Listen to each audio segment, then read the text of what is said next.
اعوذ باللہ من الشیطان الرجیم فإن مع العسر یسرا ان مع العسر یسرا۔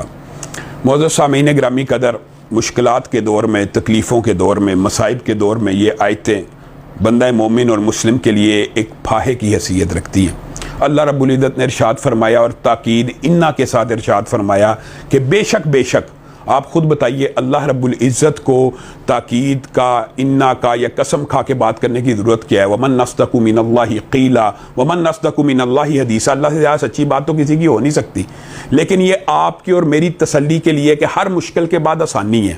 اور یہ جو دو مرتبہ ہے، یہ ایک لمبی چوڑی بحث ہے، محدثین نے اس کا جو خلاصہ بیان کیا وہ یہ ہے کہ ایک مشکل کے بعد اللہ ایک آسانی نہیں دیتا بلکہ دو آسانیاں دیتا ہے۔ لاک ڈاؤن کا دور ہے، مشکلات ہیں، مصائب ہیں، لیکن اس سے ہم نے گھبرانا نہیں ہے۔ اور بہت سی خوف و ہراس کی فضا آلریڈی معاشرے میں پھیل چکی ہے، لیکن جو خوشخبری کی باتیں ہیں وہ عوام تک صحیح معنوں میں پہنچائی نہیں جا رہی۔ الحمدللہ اللہ کے فضل و کرم سے یہ جو شرح اموات ہے اس بیماری کے اندر وہ صرف 3% تک ہے۔ آپ خود اٹھائیے ڈیٹا دیکھیے تو گویا شرح اموات اس بیماری میں پرابلم نہیں ہے، اس بیماری میں انتشار اور اس کا پھیلاؤ اصل میں پرابلم ہے، جس کی وجہ سے آج معاشرہ لاک ڈاؤن کی طرف ہے۔ اور لاک ڈاؤن کے حوالے سے بھی یہ بات یاد رکھیے، عسیٰ ان تکرہوا شیئا وہو خیر لکم۔ اللہ رب العزت کہہ رہا ہو سکتا ہے کسی بات کو تم برا جانو لیکن اس میں تمہارے لیے خیر ہو، تو ہم نے اس میں سے خیر کیسے ڈھونڈنی ہے؟ ہم نے ٹائم مینجمنٹ کرنی ہے، ہم جو گھر کے اندر وقت گزار رہے ہیں اس کو مفید بنانا ہے، وقت کو ضائع نہیں کرنا۔ اللہ کا اس میں بھی ہو، اس شر کے اندر بھی ہم نے خیر ڈھونڈنی ہے۔ اپنے گھر کے اندر سورۃ بقرہ کی تلاوت، اب بتائیے کوئی پرابلم نہیں، کوئی کام نہیں، کوئی کاج نہیں، پورے دن میں سورۃ بقرہ کی آپ خود تلاوت نہیں کر سکتے، گھر میں لگا دیجئے، ہر روز گھر کے اندر سورۃ بقرہ کی پوری تلاوت ہو، شیاطین جنات آفتے بلائیں ویسے ہی گھروں سے دور ہو جاتی ہیں۔ جو دوسری بات ہے سب سے بڑی وہ یہ ہے کہ آپ نے بچوں کو ٹائم دینا، بیوی بچوں کے لیے آپ کے پاس ٹائم نہیں، آپ ویسے موبائل کے اوپر بیزی رہتے ہیں، گھر آئے تب بھی موبائل پکڑا، کاروباری مصروفیات، بچوں کی تربیت کرنی ہے، بچوں کی اصلاح کرنی ہے، بیوی بچوں کو ٹائم دینا ہے، ان کو رجوع الی اللہ اور توبہ کی تلقین کرنی ہے، ان کو کچھ دعائیں سکھانی ہے، سمجھانی ہے۔ سب سے پہلی بات فضائل کی دعائیں آپ میں سے کسی بندے نے نہیں چھوڑنی، نماز کے بعد آیت الکرسی نہیں چھوڑنی، صحیح حدیث کے الفاظ ہیں، اور اس کے ساتھ قل ہو اللہ بھی ملا لیجئے۔ الفاظ یہ ہیں کہ بندے اور جنت کے مابین صرف موت کا فرق ہوتا ہے، جو ہر نماز کے بعد آیت الکرسی پڑھتا ہے۔ پھر نماز کے بعد جو تسبیحات ہیں وہ نہیں چھوڑنی، 33 مرتبہ سبحان اللہ والحمدللہ واللہ اکبر پڑھنے کے بعد لا الہ الا اللہ وحدہ لا شریک لہ لہ الملک ولہ الحمد وہو علی کل شیء قدیر۔ یہ پڑھنی ہی پڑھنی ہے تسبیح۔ اب تو آپ کے پاس وقت ہے نا، آپ یہ پڑھیں، صحیح حدیث کے الفاظ ہیں کہ سمندر کی جھاگ کے برابر بھی گناہ معاف ہو جاتے ہیں۔ بتائیے کس ظالم کے گناہ سمندر کی جھاگ سے بھی زیادہ ہوں؟ اللہ تعالیٰ ہم سب کو محفوظ رکھے۔ اور اسی طرح فضائل کے اندر ایک تسبیح ہے سبحان اللہ و بحمدہ، آپ دونوں ملا کے پڑھ لیں، سبحان اللہ و بحمدہ سبحان اللہ العظیم 100 مرتبہ کم از کم آپ نے پڑھنا ہے۔ اس کی کیا وجہ ہے؟ اس کے بارے میں بھی سبحان اللہ و بحمدہ کے بارے میں حدیث صحیح موجود ہے کہ جو بندہ صرف 100 مرتبہ پڑھتا ہے سمندر کی جھاگ کے برابر بھی گناہ معاف ہو جاتے ہیں۔ تیسری تسبیح جو حفاظت کی بھی ہے، فضائل کی بھی ہے، لا الہ الا اللہ وحدہ لا شریک لہ لہ الملک ولہ الحمد وہو علی کل شیء قدیر۔ یہ 100 مرتبہ صبح، 100 مرتبہ شام۔ اب آپ کے پاس ٹائم ہے نا، آپ پڑھیں۔ اس کے بارے میں بہت زیادہ حدیث ہیں۔ 100 مرتبہ پڑھنے سے 10 غلاموں کی حدیث بھی موجود ہے، 10 مرتبہ پڑھنے سے 4 غلاموں کی، اور پھر 1 مرتبہ پڑھنے سے 1 غلام، اور غلام بھی کون سا؟ اسماعیل کی اولاد میں سے ہو، اس کو آزاد کرانے کا جتنا ثواب ہے۔ صرف 1 مرتبہ پڑھنے سے 1 کی حدیث بھی آ گئی۔ یہ اصل میں اللہ رب العزت فضائل کے اندر آپ کے اوپر اور میرے اوپر تخفیف کرتا ہے۔ 100 مرتبہ کے بارے میں بھی صحیح حدیث ہے، 10 غلاموں کی آزادی، 10 مرتبہ کے بارے میں بھی صحیح حدیث ہے 4، اور 1 مرتبہ کے بارے میں بھی یہ تو ہے، اور اس کے اندر حفاظت بھی بہت ہے۔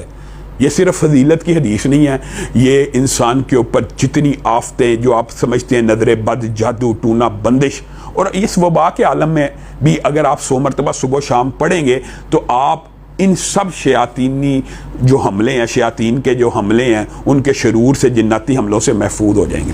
یہ تو بات ہے فضائل کے اعتبار سے۔ دوسری بات جو آپ نے اپنے بچوں کو دعا یاد کرانی ہے حفاظت کے اعتبار سے، اس کے اندر آیت الکرسی کا آپ کو پتہ ہے، سورۃ بقرہ کی آخری 2 آیات کا آپ کو پتہ ہے، اور چاروں کل الحمدللہ مسلمانوں کے گھروں میں پڑھے جاتے ہیں۔ لیکن عین اس وبا کے اندر جو 3 وظیفے آپ نے یاد کرنے ہیں ان میں سے نمبر 1 ہے اعوذ بکلمۃ اللہ التامۃ من شر ما خلق. صحیح حدیث کے الفاظ ہیں جو بندہ 3 مرتبہ پڑھتا ہے کوئی چیز نقصان نہیں پہنچاتی جب تک وہ جگہ نہیں چھوڑ دیتا. اب تو آپ گھر کے اندر ہیں, آپ ہر بچے کو بھی پڑھائیں, خود بھی پڑھیں. پھر آپ نے بسم اللہ الذی لا یضر مع اسمہ شیء فی الارض ولا فی السماء وهو السمیع العلیم یہ پڑھنی ہے. دعا کثرت کے ساتھ پڑھنی ہے. 7 مرتبہ کی روایات موجود ہیں, 3 مرتبہ لوگ کہتے ہیں مجربات میں سے, آپ نے 7 مرتبہ سے بھی زیادہ اس کا ورد پڑھنا ہے. پھر الحمدللہ الذی عافانی مما ابتلاک بہ وفضلنی علی کثیر ممن خلق تفضیلا. آپ نے کوئی بھی ٹی وی پہ دیکھا کرونا کا مریض, سوشل میڈیا پہ دیکھا, آپ نے اس کو دیکھ کے یہ پڑھ لینی ہے. صحیح حدیث کے الفاظ ہیں کہ اس بیماری میں بندہ مبتلا نہیں ہوتا, اور رسول اللہ صلی اللہ علیہ وسلم کی حدیث کے پر مجھے اور آپ کو اعتماد کرنا چاہیے.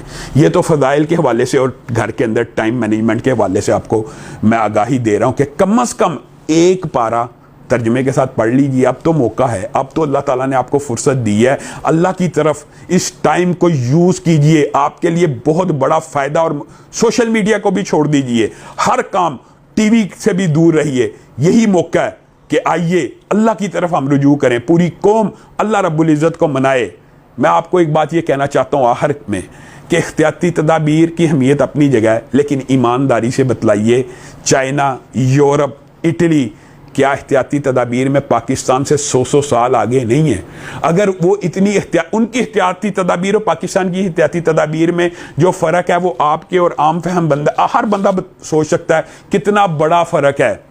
اگر وہ بھی صرف احتیاط کے اوپر توکل کرتے ہوئے اپنے آپ کو اس وبا سے نہیں بچا سکے تو اللہ کی قسم پاکستانی بھی جن کے اندر احتیاط بیچارے کر ہی نہیں سکتے, معیشت بھی اجازت نہیں دیتی. ٹھیک ہے گھروں کے اندر ہم رہ رہے ہیں اور گھروں کے اندر زیادہ وقت گزارنا چاہیے, لیکن صرف احتیاطی تدابیر کا دور اب ختم ہو چکا.